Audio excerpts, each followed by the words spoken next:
লুঙ্গি এবং ইফতারের প্যাকেট আমাদের মন্ত্রী মহোদয় হাতে তুলে দিলেন। দুইজন যারা ওই দিকে নিচ্ছে ওইদিকে জলের বোতল উড়ে নিয়ে আসছে।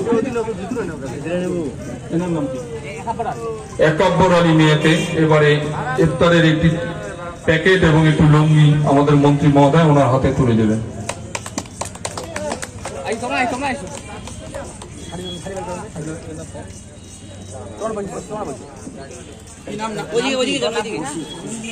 রহিমা বেওয়ার হাতে এবারে একটি শাড়ি এবং ইফতারের প্যাকেট আমাদের মন্ত্রী মহোদয় তার হাতে তুলে দেবেন।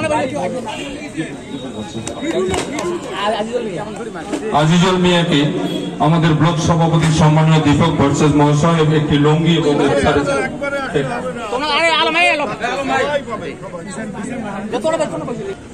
এবং সেই সাথে তৃণমূল কংগ্রেসের কিন্তু একদিন উপোস আমরা হয়তো করি মাসে, দুদিন উপোস হয়তো মাসে করি, তাও 10 দিন 15 দিন বাদে হয়তো মাসে 2 দিন উপোস করি। কিন্তু টানা এইভাবে 1 মাস সারাদিন নির্জলা উপবাস করা, শুধু উপবাস নয়, যাতে কোনো অবস্থাতে এই উপবাস ভঙ্গ না হয় তার দিকে যে আপনাদের নজর, তার দিকে যে আপনাদের লক্ষ্য, সেটাও একটা শিক্ষণীয় ব্যাপার।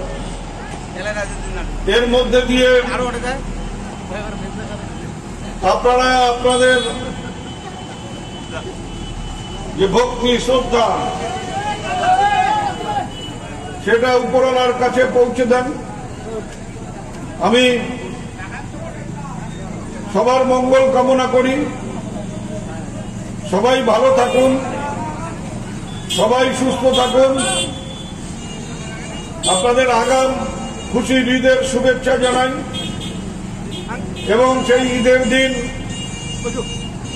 যাতে আপনারা নিজেরা ওই আনন্দের ঈদে, খুশির ঈদে সামিল হন পরিবার নিয়ে, এবং আপনার প্রতিবেশী, আপনার সমাজের সবাই যাতে সেই খুশির ঈদে সামিল হতে পারেন। আমরা শান্তি শৃঙ্খলাকে বজায় রাখব। আমরা কোনো অবস্থাতেই কোনো প্ররোচনায় পা দেব না। পাশাপাশি আমাদের লক্ষ্য রাখতে হবে যে কিছু রাজনৈতিক এবং অরাজনৈতিক শক্তি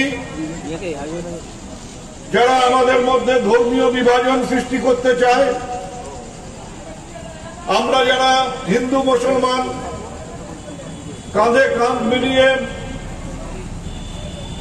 একসাথে আমরা এই দিনাটার গ্রামে গঞ্জে শহরে বাস করি, আমাদের মধ্যে যারা ধর্মীয় বেড়াজাল সৃষ্টি করে আমাদের মধ্যে বিভেদ সৃষ্টি করতে চায়, তারা যাতে এই সমাজের বুকে মাথা তুলে দাঁড়াতে না পারে, তারা যাতে আমাদের ভেতরে কোনো বিভেদ সৃষ্টি না করতে পারে, তার দিকে সবাই লক্ষ্য রাখবেন। সবাইকে আবারও শুভেচ্ছা, নমস্কার, সালাম জানিয়ে আপনাদের দোয়া প্রার্থনা করে আমি আমার বক্তব্য শেষ করলাম। জয় হিন্দ, বন্দে মাতরম।